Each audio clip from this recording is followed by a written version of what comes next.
Agusta Westland घूसकांड को लेकर आज सत्ताधारी बीजेपी दोनों सदनों में कांग्रेस को घेरेगी। इतावली कोर्ट के फैसले के बाद बीजेपी ने इस घूसकांड में सीधे सोनिया गांधी को लपेटने की रणनीति तैयार की है। राज्यसभा में सुब्रमण्यम स्वामी और लोकसभा में मीनाक्षी लेखी हमले की अगुवाई करेंगे। बीजेपी का कहना है कि इतावली कोर्ट का आदेश कानूनी सबूत है, महज आरोप नहीं। इटली की अदालत ने भारत से वीवीआईपी चॉपर डील मामले में ऑगस्टा वेस्टलैंड के कई अफसरों को भ्रष्टाचार का दोषी ठहराया है। मिलान की अदालत ने अपने आदेश में पूर्व प्रधानमंत्री मनमोहन सिंह, ऑस्कर फर्नांडीज के अलावा कांग्रेस के कद्दावर नेता अहमद पटेल का भी नाम लिया है। फैसले में 4 बार सिग्नोरा गांधी का नाम लिया गया है। सिग्नोरा इटालियन में महिला को कहा जाता है। इसके अलावा इसमें वायुसेना के पूर्व प्रमुख एसपी त्यागी और उनके परिवार वालों का भी जिक्र है। इंडिया का मोस्ट वांटेड दाऊद इब्राहिम का संपर्क भारत से बदस्तूर बना हुआ है। आज तक के हाथ दाऊद इब्राहिम का कराची स्थित घर पर रजिस्टर्ड 4 फोन नंबरों के कॉल डिटेल रिकॉर्ड लगे हैं। सीडीआर से खुलासा हुआ है कि दाऊद लगभग रोजाना भारत बात करता है और उसके चहेतों की लिस्ट में नामचीन लोग भी हैं। इनमें महाराष्ट्र का एक कद्दावर नेता भी शामिल है। आज तक पर ऑपरेशन शराबबंदी दिखाए जाने के बाद बिहार में एक्शन शुरू हो गया है। नरकटियागंज के कांग्रेस विधायक विनय वर्मा के खिलाफ पटना में 2 एफआईआर दर्ज कर ली गई है। इससे पहले विनय वर्मा के घर पर एक्साइज विभाग ने छापेमारी भी की। आज तक के स्टिंग ऑपरेशन में विनय वर्मा अपने घर पर शराब पिलाने का न्योता देते हुए कैमरे में कैद हुए थे। उत्तराखंड में राष्ट्रपति शासन को लेकर आज सुप्रीम कोर्ट में केंद्र की अर्जी पर सुनवाई होगी। केंद्र सरकार ने उत्तराखंड हाईकोर्ट के उस फैसले को चुनौती दी थी जिसमें हाईकोर्ट ने उत्तराखंड से राष्ट्रपति शासन हटाने और हरीश रावत को बहुमत साबित करने का मौका देने का आदेश दिया था।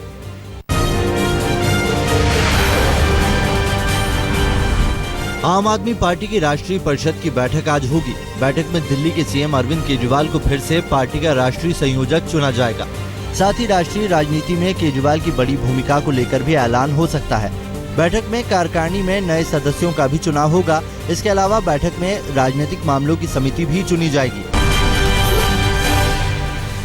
9 फरवरी के कार्यक्रम को लेकर जेएनयू की उच्च स्तरीय जांच कमेटी के फैसले को जेएनयू छात्र संघ अध्यक्ष कन्हैया कुमार ने मानने से इनकार कर दिया है। छात्र नेताओं ने कल जेएनयू में फैसले की प्रति जलाकर अपना विरोध भी जताया। कन्हैया कुमार ने कहा कि कमेटी जातिवादी है। गौरतलब है कि कमेटी ने कन्हैया पर 10,000 रुपए का जुर्माना ठोका था। इसके अलावा उमर खालिद, अनिर्बान समेत कई छात्रों को अलग अलग सजा सुनाई गई थी। दिल्ली के Nehru memorial museum and library से एक एंटीक चाकू चोरी होने से खलबली मच गई। वारदात सोमवार की है। उस दिन म्यूजियम बंद रहता है। मंगलवार सुबह जब म्यूजियम के कर्मचारी वहां पहुंचे तो शोकेस का शीशा टूटा हुआ था और चाकू वहां से गायब था। यह एंटीक चाकू पहले प्रधानमंत्री जवाहरलाल नेहरू को एक विदेशी दौरे में बतौर गिफ्ट मिला था।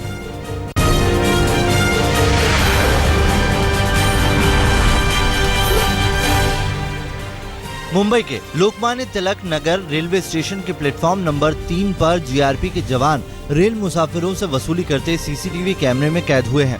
मुसाफिरों की जांच के नाम पर जीआरपी का एक जवान पैसे लेता कैमरे में कैद हुआ। आरोपी जवान ने कुछ मुसाफिरों से मारपीट भी की। पिटाई से एक मुसाफिर के नाक से खून तक बहने लगा। सीसीटीवी तस्वीर सामने आने के बाद कुर्ला जीआईपी से जुड़े 2 पुलिस वालों को सस्पेंड कर दिया गया है। फुटेज की अभी जांच जारी है। टीवी एक्ट्रेस प्रत्यूषा बनर्जी की खुदकुशी में आरोपों में घिरे बॉयफ्रेंड राहुल राज सिंह ने कल पहली बार चुप्पी तोड़ी। प्रत्यूषा की आत्मा की शांति के लिए मुंबई के माउंट मैरी चर्च में प्रार्थना करने पहुंचे राहुल ने तमाम आरोपों से इनकार किया। कहा प्रत्यूषा आर्थिक मुश्किलों में थी, वो तनाव में थी, बावजूद इसके वो शादी करने जा रहा था।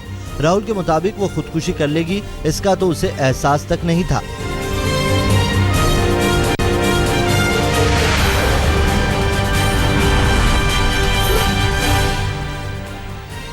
विशाखापट्टनम में एक फैक्ट्री में भीषण आग लगने से हड़कंप मच गया। आग दुवाडा इलाके के बायोमैक्स फ्यूल्स फैक्ट्री में लगी थी। देखते ही देखते आग ने पूरी फैक्ट्री को अपने आगोश में ले लिया। आग इतनी भयावह थी कि इसे बुझाने में दमकल की 40 गाड़ियों को कई घंटे तक मशक्कत करनी पड़ी। फायर ब्रिगेड का कहना है कि पानी की कमी के चलते उन्हें आग पर काबू पाने में काफी दिक्कतों का सामना करना पड़ा। कानपुर के विजयनगर इलाके में एक प्रिंटिंग यूनिट में आग से अफरा तफरी फैल गई। आग में झुलसकर एक शख्स की भी मौत हो गई जबकि एक शख्स जख्मी हुआ है। फैक्ट्री में केमिकल होने की वजह से दमकल की 7 गाड़ियों को आग बुझाने में कड़ी मशक्कत करनी पड़ी।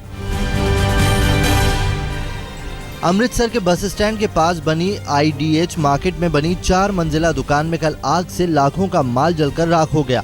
आग की शुरुआत चौथी मंजिल से हुई थी और बड़ी तेजी से यह आग नीचे तक फैल गई। आग बुझाने के लिए दमकल की 11 गाड़ियों को लगाया गया था, लेकिन आग जब तक काबू में आती तब तक भारी नुकसान हो चुका था। परी अखाड़े की प्रमुख त्रिकाल भवंता ने कल उज्जैन में जिंदा समाधि लेने की कोशिश की। इसकी खबर मिलते ही पुलिस मौके पर पहुंच गई और साध्वी को गड्ढे से बाहर निकाल लिया। त्रिकाल भवंता का आरोप है कि उज्जैन सिंहस में अदालत के आदेश के बाद भी शाही स्नान का समय नहीं दिया जा रहा।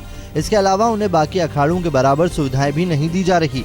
भवंता ने धमकी दी है कि अगर उन्हें सुविधाएं न मिली तो वो समाधि ले लेंगी। इस मामले में सरकार का कहना है कि अखाड़ा परिषद ने परी अखाड़े को मान्यता नहीं दी है। गुजरात के नर्मदा जिले के केवड़िया कॉलोनी में एक महिला को रेस्क्यू कर 300 फुट ऊंचे टावर से नीचे उतारा गया। महिला BSNL के 300 फुट ऊंचे टावर पर चढ़ गई थी और टावर के एंटीना को जोर जोर से हिलाने लगी। खबर मिलते ही लोगों की भीड़ वहां लग गई। पुलिस और रेस्क्यू टीम ने 5 घंटे की मशक्कत के बाद उसे सुरक्षित नीचे उतार लिया। महिला ने ऐसा क्यों किया, इसका पता नहीं चल पाया है। आंध्र प्रदेश के वेस्ट गोदावरी में पुलिस उत्पीड़न से परेशान होकर एक लड़की टेलीफोन टावर पर चढ़ गई। हालांकि काफी मशक्कत के बाद लड़की को सुरक्षित उतार लिया गया। लड़की का कहना है कि उसके भाई दुर्गा प्रसाद का प्रेम प्रसंग एक पड़ोसी गांव की लड़की से था। बाद में दोनों फरार हो गए और इसे लेकर पुलिस उसे और उसके परिवार वालों को पूछताछ के नाम पर बेवजह परेशान कर रही है।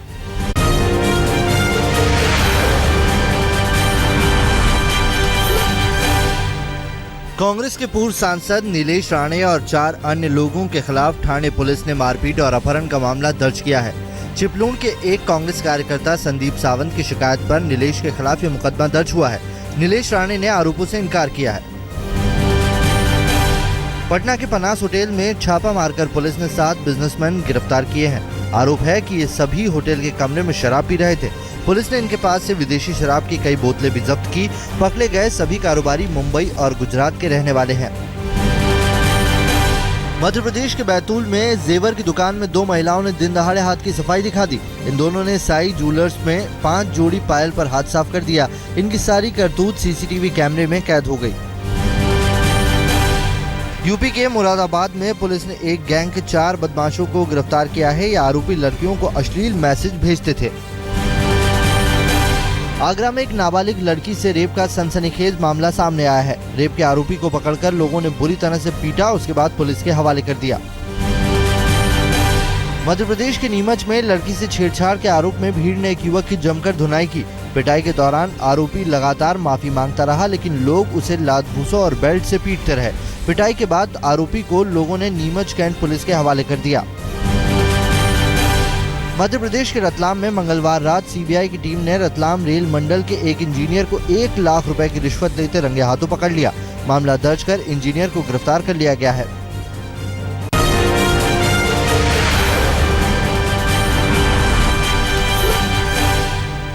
पुणे सुपर जॉयंट्स ने हार का सिलसिला तोड़ते हुए IPL में डकवर्थ लुइस नियम के आधार पर सनराइजर्स हैदराबाद को 34 रनों से हरा दिया। सनराइजर्स की टीम पहले खेलते हुए 8 विकेट पर 118 रन ही बना सकी थी। जवाब में 11वें ओवर में बारिश से खेल रुकने तक पुणे ने 3 विकेट पर 94 रन बना लिए थे। पुणे की जीत में गेंदबाज अशोक डिंडा का अहम योगदान रहा। डिंडा ने 32 रन देकर 3 विकेट लिए और इस प्रदर्शन के लिए वो मैन ऑफ द मैच चुने गए। हैदराबाद से ओपनर शिखर धवन की अर्धशतकीय पारी बेकार गई। धवन ने 53 गेंदों पर 56 रन बनाए। पुणे की जीत में ऑस्ट्रेलिया के कप्तान स्टीव स्मिथ का बल्ले से अहम योगदान रहा। स्मिथ 36 गेंदों पर 46 रन बनाकर नाबाद रहे। डुप्लेसी ने 21 गेंदों पर 30 रन बनाए।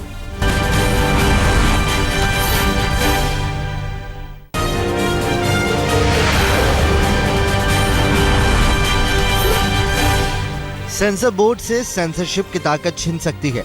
सेंसर बोर्ड के कामकाज पर बनाई गई श्याम बेनेगल की कमेटी ने सरकार को सौंपी रिपोर्ट में CBFC में आमूलचूल बदलाव की सिफारिश की है।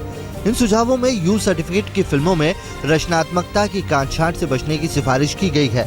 साथ ही शराब और सिगरेट के दृश्यों पर भी कमेटी ने सरकार को अहम सुझाव दिए हैं।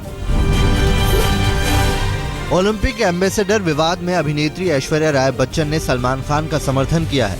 मंगलवार के एक इवेंट में ऐश्वर्या ने कहा कि अगर कोई हमारे देश के स्पोर्ट्स, आर्ट्स या म्यूजिक के लिए कुछ काम कर रहा है तो वो अच्छी बात है। इस काम को पहचान दी जानी चाहिए।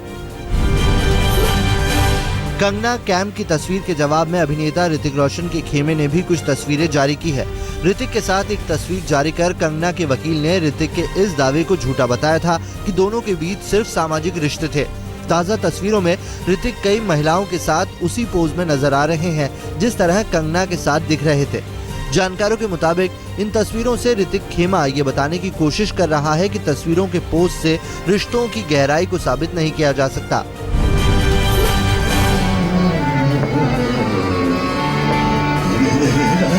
पाकिस्तान के गजल गायक गुलाम अली ने कल वाराणसी के संकट मोचन संगीत समारोह में कार्यक्रम पेश किया। वाराणसी के मशहूर संकट मोचन मंदिर में पिछले करीब 80 सालों से हर साल ये संगीत समारोह होता है।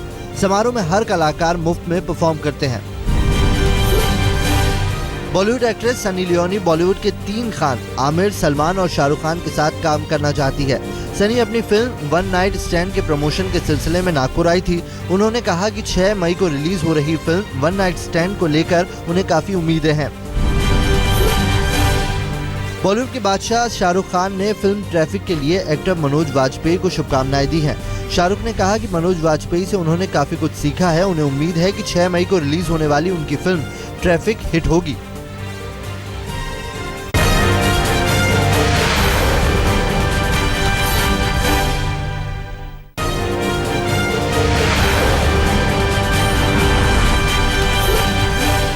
पाकिस्तान के पूर्व क्रिकेटर इमरान खान की पार्टी ने पनामा पेपर लीक्स के मुद्दे पर कराची से भ्रष्टाचार विरोधी अभियान शुरू किया। इमरान ने कहा कि पनामा पेपर लीक में परिवार का नाम आने के बाद प्रधानमंत्री नवाज शरीफ सरकार चलाने का नैतिक अधिकार खो चुके हैं। इमरान ने सरकार के खिलाफ प्रदर्शन शुरू करने की चेतावनी दी। वेस्ट बैंक सिटी रमाला में दक्षिण अफ्रीका के पूर्व राष्ट्रपति नेल्सन मंडेला की प्रतिमा का अनावरण किया गया। इस मौके पर फिलिस्तीनी राष्ट्रपति महमूद अब्बास और जोहानिसबर्ग के मेयर भी मौजूद थे। फरवरी के महीने में गूगल कार और बस में टक्कर के बावजूद गूगल ने दावा किया है कि उसके चालक रहित वाहन हादसों को कम करने में सक्षम है। गूगल के मुताबिक हादसे के बाद उन्होंने 56 टेस्ट व्हीकल को सड़कों से हटा लिया था। इसके बाद कंपनी ने 3 लाख नए संभव हालात को तैयार कर सेल्फ ड्राइविंग सॉफ्टवेयर तैयार किए हैं। 1996 में हिल्सबरो स्टेडियम में भगदड़ से लिवरपूल के 96 फुटबॉल फैंस की मौत के मामले में पुलिस को जिम्मेदार ठहराया गया है। ब्रिटिश जांच में ये फैसला सुनाया गया है। इस जांच रिपोर्ट के बाद यूके क्राउन प्रोसिक्यूशन सर्विस आपराधिक आरोप तय करेगी।